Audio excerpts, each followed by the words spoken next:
இதுல பொதுவா பாத்தீங்கன்னா இந்த மாதிரி வட்ட ஆவுடைகள்ல பாத்தீங்கன்னா மேல் பாகம் கீழ் பாகம்னு இந்த 2 பாகங்கள் இருக்கும். ஆனா இந்த ஆவுடையில பாத்தீங்கன்னா ஒரே ஒரு பாகம் தான் இருக்கு. கிட்டத்தட்ட ஒரு 1 இருந்து ஒரு 1.5 டன் எடை கொண்ட ஒரு மிகப்பெரிய ஒரு சிவலிங்கம்.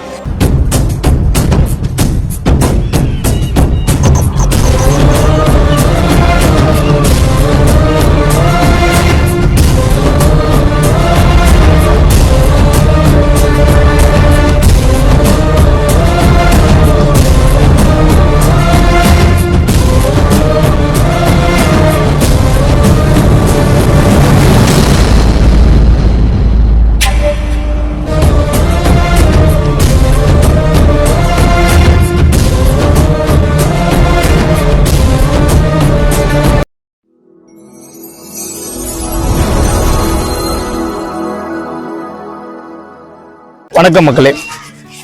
கடந்த மாதம் பார்த்தீங்கன்னா நம்ம ராமநாதபுரம் மாவட்டம் ஆர்எஸ் மங்கலம் பக்கத்தில் இருக்கக்கூடிய பாரனூர் அப்படின்ற கிராமத்தில் ஒரு வெட்ட வெளியில் பல 100 வருடங்களாக இருந்த சிவபெருமான் சிவலிங்கத்தையும் அது பக்கத்திலே பார்த்தீங்கன்னா அம்மனுடைய திருமணியும் இருந்தது. நாம் அப்போ ஊர் மக்கள்கிட்ட நம்ம ஒத்துழைப்பு கேட்டோம். அவங்க கூட்டம் போட்டு நாங்கள் இந்த ஒத்துழைப்பு உங்களுக்கு கொடுத்த பிறகு நீங்கள் வாங்க அப்படின்னு சொல்லியிருந்தாங்க. அதுக்கடுத்து ஒரு 2 முறை பேச்சுவார்த்தைக்கு அப்புறம் மக்கள் இறங்கி நீங்கள் செஞ்சு கொடுங்க அப்படின்னு சொன்னதுக்கு பேரில் இன்னைக்கு நமக்கு பார்த்தீங்கன்னா 12/7/2025 சனிக்கிழமை இன்னைக்கு இந்த பாரனூர் கிராமத்தில் ஊர் மக்கள் ஒத்துழைப்போட முழு ஒத்துழைப்போட கோவை அரண்மனை அறக்கட்டளை மற்றும் மரியாதாலயங்கள் சிவசொந்தங்கள் எல்லாரும் இணைந்து இந்த திருப்பணியை நாம் செஞ்சுக்கிட்டு இருக்கோம். அந்த காணொலியை தான் நீங்கள் பார்த்துட்டு இருக்கீங்க. தொடர்ந்து காணொலியை பாருங்கள். என்னென்ன திருப்பணியில் நடக்குது, என்னென்ன நிகழ்வுகள் நடக்குது எல்லாமே இந்த காணொலியில் வரும். தொடர்ந்து பாருங்கள். ஒரு மிகப்பெரிய ஆழ அத்தி மரம், சொல்லப்போனால் இந்த மரத்தை புண்ணிய மரம்னு சொல்லுவாங்க. இந்த புண்ணிய மரத்துக்கு கீழே பல நூற்றாண்டுகளுக்கு முன்னாடி ஒரு கோவில் கட்டப்பட்டிருந்திருக்கு. அந்த கோவிலுக்குள்ளே தான் அம்மனும் ஐயாவும் இருந்தாங்க. இப்போ சாமியை எடுக்கக்கூடிய பணிகளை நம்ம பார்க்க ஆரம்பித்தோம்.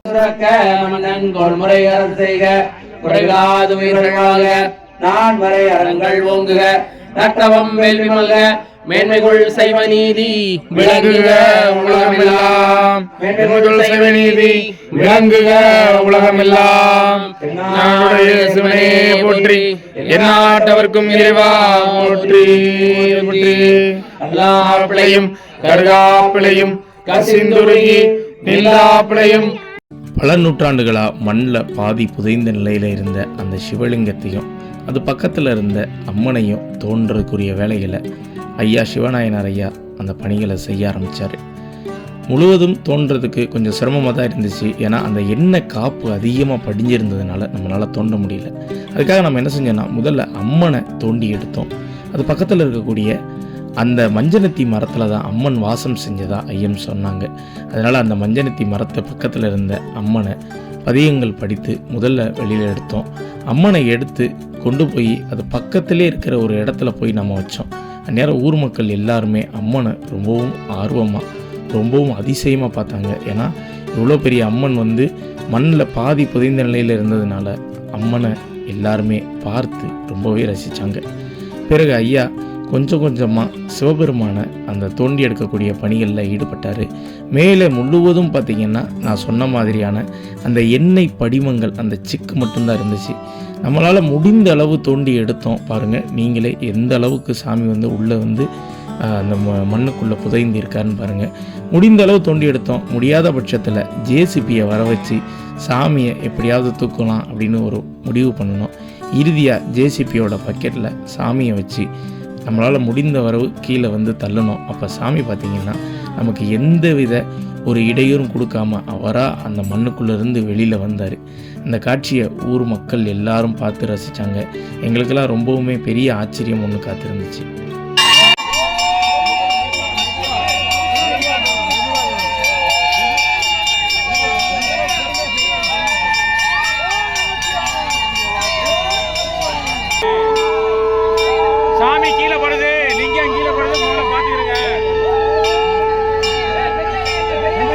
ஒரு மணி நேரம் கிட்டத்தட்ட 1 மணி நேரம் போராட்டத்துக்கு பிறகு சாமியை ஜேசிபி கொண்டு அந்த கயிறு கட்டி நம்ம அழகாக தூக்கி பக்கத்தில் ஒரு இடத்துல எடுத்து வச்சோங்க.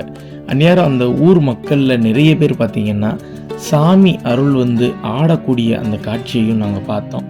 ஏன்னா பல நூற்றாண்டுகளுக்கு பிறகு அவங்க ஊர் சாமிக்கு இப்படி ஒரு நல்ல விஷயம் நடக்கிறத சாமியே அவங்களோட உருவில் வந்து நம்ம கிட்டக்க சொல்கிற மாதிரியான ஒரு விஷயமாக தான் இதை நாங்கள் பார்த்தோம். அதுக்கப்புறம் ஆவுடையையும் அந்த பானத்தையும் தனித்தனியாக பிரித்தெடுக்கக்கூடிய பணிகளை வந்து நம்ம பார்க்க ஆரம்பித்தோம். ஒரு வழியாக பானத்தை வந்து ஆவுடையிலேருந்து நம்ம கடைசியாக பிரித்து எடுத்துட்டோம். அதுக்கப்புறம் பார்த்திங்கன்னா அது மேலே இருக்கிற எண்ணெய் சிக்குகளை எடுக்கணும் அப்படின்னு நம்ம நினைக்கும்போது அந்த ஊர் சிறுவர் சிறுமிகள் எல்லாருமே சேர்ந்து வந்து அவங்களா தானாக முன் வந்து அந்த விஷயத்த பண்ணது எங்களுக்கு இறைவனே வந்து அவரை சுத்தம் செஞ்சாரு அப்படின்னு தான் தோணுச்சு. இதுக்கு இடையில கைலாய வாத்தியங்கள் வந்தாங்க.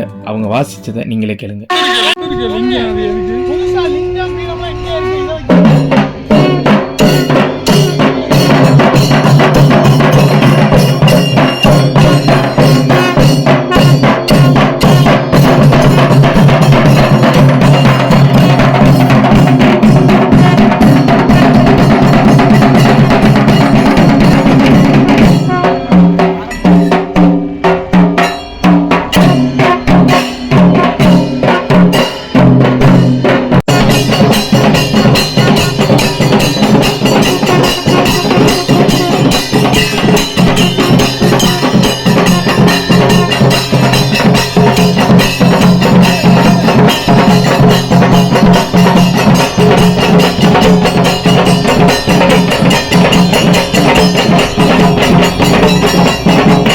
அதாவது மண்ணில் புதைந்திருந்த அந்த சாமி பாதி புதைந்து இருந்தாரு.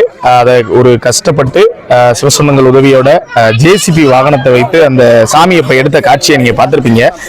இந்த சாமிக்கு ஒரு சிறப்பம்சம் இருக்குதுங்க. அது என்ன அப்படின்னு நம்ம பார்க்கும்போது, அதாவது ஒரே கல்லால் செய்யப்பட்ட இந்த இந்த ஆவுடை. இதுல பொதுவா பாத்தீங்கன்னா இந்த மாதிரி வட்ட ஆவுடைகள்ல பாத்தீங்கன்னா மேல் பாகம் கீழ் பாகம்னு இந்த 2 பாகங்கள் இருக்கும். ஆனா இந்த ஆவுடையில பாத்தீங்கன்னா ஒரே ஒரு பாகம் தான் இருக்கு. கிட்டத்தட்ட ஒரு 1 to 1.5 டன் எடை கொண்ட ஒரு மிகப்பெரிய ஒரு சிவலிங்கம். இதை இன்னைக்கு நாங்கள் ஜேசிபி எடுக்கும் போதே பார்த்தீங்கன்னா கிட்டத்தட்ட எங்களுக்கு ஒரு 1 மணி நேரம் எங்களுக்கு பிடிச்சிச்சு அதை எடுத்து வெளியில் வைக்கிறதுக்கு. அந்த காலத்தில் எப்படி எந்தவித இதுவும் இல்லாமல் நம்மளுடைய முன்னோர்கள் வந்து எப்படி இவ்வளோ பெரிய சாமியை வந்து அது கருவறையில் ஏற்றினாங்க அப்படின்றத நினைக்கும் போது ரொம்ப பிரம்மாண்டமாக இருக்குது. அப்படி ஒரு அழகான ஒரு சாமி. அதே மாதிரி இந்த சாமிக்குரிய பானமும் பார்த்தீங்கன்னா ரொம்பவும் வித்தியாசமான ஒரு பானம். அதில் பார்த்தீங்கன்னா உங்களுக்கு வந்து நமக்கு இருக்கிற அந்த 8 பட்டை 4 பட்டை எதுவுமே வந்து அதில் பெரிதளவில் இல்லை. மேலே இருக்கிற அந்த நமக்கு முகம் தெரியக்கூடிய அந்த பானம் பகுதிகள் மட்டும்தான் நமக்கு இருக்கே தவிர கீழே வந்து ஒரு அன்ஃபினிஷ் அப்படின்னு சொல்லக்கூடிய, அதாவது ஒரு ஃபினிஷே இல்லாத அளவுக்கு இருக்கக்கூடிய ஒரு சிவலிங்கத்தை தான் பண்ணியிருக்காங்க. நாங்கள் கோவை அன்பணி அறக்கட்டளை அவங்க நிறைய திருமணிகள் எடுத்து வச்சிருக்காங்க. அவங்க கிட்டக்க நான் கேட்கும்போது இந்த மாதிரி நீங்கள் சாமிகளை எங்கேயாவது பார்த்த உண்டா அப்படின்னு கேட்கும்போது அவங்க எங்ககிட்ட சொன்னது என்ன அப்படின்னா, நாகப்பட்டினம் மாவட்டத்தில் இப்படி ஒரு சிவலிங்கத்தை எடுத்து வச்சிருக்காங்க. அவங்க எடுத்து வச்ச ஒரு 250 திருமணிகளில் ஒரே ஒரு சிவலிங்கம் தான் இந்த மாதிரியான ஒரு அமைப்பில், அதாவது ஒரே ஒரு கல்லால் செய்யப்பட்ட மேல் கீழ் ஆவுடை இல்லாமல் ஒரே ஆவுடையா செய்யப்பட்ட ஒரு சாமி வந்து அதுக்கப்புறம் வந்து இந்த பாரனூரில் மட்டும்தான் இந்த சிவலிங்கம் இருக்கிறது வந்து ஒரு கூடுதல் சிறப்புங்க.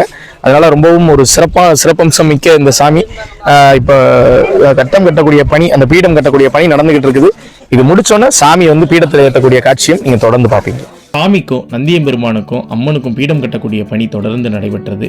இந்த வெயிலில் கூட பீடத்தை அமைக்கக்கூடிய பணியை குத்தனார் அண்ணே நல்லபடியாக செஞ்சுக்கிட்டு இருந்தார். அதுக்கப்புறம் நம்ம என்ன செஞ்சோம்னா, முதல்ல பீடத்து மேலே பானத்தை அமர்த்தக்கூடிய அந்த விஷயத்தை பார்த்தோம். எந்திர தகடுகள் வைத்து முதல்ல பானத்தை வந்து ஊர் மக்கள் முன்னிலையில் பானத்தை வந்து நம்ம நிலைநிறுத்தணும். அதுக்கப்புறம் பார்த்திங்கன்னா அந்த பானத்தை பார்க்குற மக்கள் எல்லாருமே என்ன நினச்சாங்கன்னா, இவ்வளோ பெரிய பானமா அப்படின்ற மாதிரி ஒரு ஆச்சரியத்தெல்லாம் பார்த்துட்டு இருந்தாங்க. அதுக்கப்புறம் கிரேன் வரவழைக்கப்பட்டு கிட்டத்தட்ட அந்த 1.5 டன் எடை கொண்ட மிகப்பெரிய ஆவுடை அந்த பானத்து மேலே பொருத்தக்கூடிய பணியை வந்து நம்ம செய்ய ஆரம்பித்தோங்க. ஏன் கிரேன் கொண்டு வந்தோம்னா, இந்த பணியை எளிதாக செய்கிறதுக்காக அந்த கிரேனை வரவழைச்சோம். அதுக்கப்புறம் பார்த்திங்கன்னா நம்ம சொன்ன மாதிரியே அந்த பானத்து மேலே அந்த ஒரு மிகப்பெரிய ஆவுடை வந்து அமர்ந்த ஒரு காட்சியை தான் நீங்கள் பார்த்துக்கிட்டு இருக்கீங்க. சாமி யாருக்கு எந்தவித ஒரு குறைவும் இல்லாமல் அவரே அந்த பீடத்து மேலே ஏறி அழகாக அந்த பானத்து மேலே உட்கார்ந்தக்கூடிய காட்சியை பார்த்தவங்க. அப்போ விண்ணை பிளந்துச்சு கைலாயவாசி.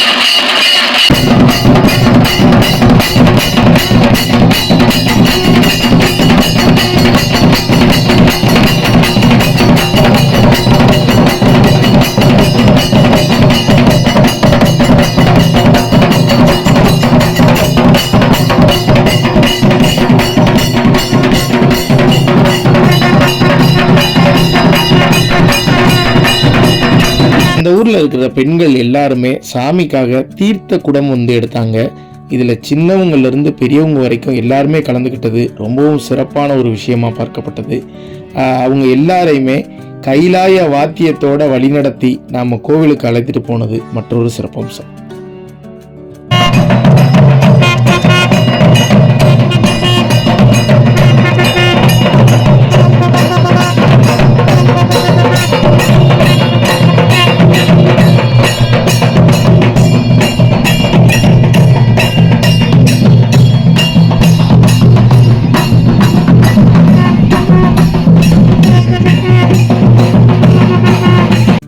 ஆண்டுகளுக்கு பிறகு அம்மன் தன்னோட பீடத்துல கம்பீரமா ஏறி நிற்கக்கூடிய காட்சியை தாங்க நீங்க பார்த்துக்கிட்டு இருக்கீங்க. பாண்டியர்களோட தாயான அந்த மீனாட்சி தாயை அந்த பீடத்து மேல அமர்த்தும் போது அவ்வளவு அழகா இருந்துச்சுங்க. அவங்களுடைய முகம் பாருங்க என்ன ஒரு அழகுன்னு. அதுக்கப்புறம் வேள்வி பூஜை தொடங்கப்பட்டது. முழுவதும் தமிழ் முறைப்படி வேள்வி நடத்தப்பட்டு தேவாரம், திருவாசகம்னு அழகிய தமிழ் நடையில எல்லாருக்கும் புரியும் வகையில வேள்விகள் தொடங்கப்பட்டு அந்த வேள்விகளில் அந்த ஊர் மக்கள் எல்லாருமே இணைந்து முழுவதும் ஓம் நமச்சிவாய என்ற அந்த மந்திரம் சொல்லிக்கிட்டே அந்த விஷயத்தை நம்ம நடத்தினது அந்த ஊர் மக்கள் எல்லாருக்குமே ஒரு மிகப்பெரிய பாக்கியத்தை கொடுத்துச்சுன்னு தாங்க சொல்லணும்.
ராமநாதபுரம் மாவட்டம் ஆர்எஸ் மங்கலத்து பக்கத்தில் இருக்கக்கூடிய இந்த பாரனூர் கிராமத்துல நாம ஒரு மிகப்பெரிய இந்த சிவலிங்க பிரதிஷ்டையை இன்னைக்கு நம்ம செஞ்சு முடிச்சிருக்கோங்க. இதுக்கு வந்து சிவசங்கங்கள் நீங்கள் செய்த பல நூறு உதவிகளால இந்த திருப்பணியை நம்மளால செய்ய முடிஞ்சிருக்கு. இதுக்கு வந்து கோவை அரண்மனை அறக்கட்டளை நமக்கு ஒரு முதுகெலும்பா இருந்து உதவி பண்ணியிருக்காங்க. அதே வேளையில இங்க நிறைய சிவசொந்தங்களும் நமக்கு வந்திருக்காங்க. குறிப்பா சென்னை, நாகப்பட்டினம், தஞ்சாவூர் இந்த மாதிரி நிறைய பகுதிகளில் இருந்து இந்த திருப்பணிக்கு வந்து கலந்துகிட்ட சிவசொந்தங்களுக்கும் எங்களுடைய நெஞ்சார்ந்த நன்றிகளை தெரிவிச்சுக்கிறோம்.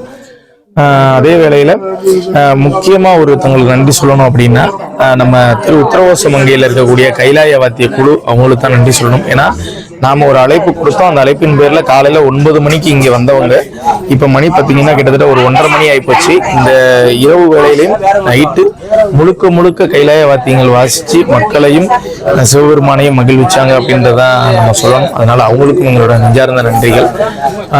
ஒரு கிட்டத்தட்ட ஒரு பல 100 வருடங்களா எந்தவித பூஜையும் இல்லாம ஒரு வெட்ட வெளியில இருந்த சாமியை இன்னைக்கு மீட்டெடுத்து ஊர் மக்கள் ஒத்துழைப்போட இந்த திருப்பணியை நம்ம செஞ்சு கொடுத்துருக்கோம். இன்னைக்கு ஒரு மிகப்பெரிய ஒரு செட்டு போட்டு இன்னைக்கு அம்மனுக்கு ஒரு பீடம் கட்டி ஒரு மிகப்பெரிய விஷயம் செஞ்சிருக்கோம். பொதுவாக நம்ம பண்ற திருப்பணிகள்ல அம்மனுடைய சிலை இருக்காது. ஆனா இன்னைக்கு பாத்தீங்கன்னா அம்மனையும் நம்ம பிரதிஷ்டை பண்ணியிருக்கோம். அது வந்து ரொம்ப சந்தோஷமா இருக்குது. முடிந்தா இந்த காணொலியை நிறைய பேருக்கு பகிர்ந்து இப்படி ஒரு விஷயம் வந்து ராமநாதபுரம் மாவட்டம் நம்ம ஆரஸ்மங்கலம் பக்கத்தில் இருக்கக்கூடிய பாரனூர் கிராமத்தில் நடந்திருக்கு அப்படின்றத வெளி உலகத்துக்கு தெரியப்படுத்துங்க. அடுத்து வேற ஒரு நல்ல காணொலியில் நான் உங்களை சந்திக்கிறேன். நன்றி, வணக்கம்.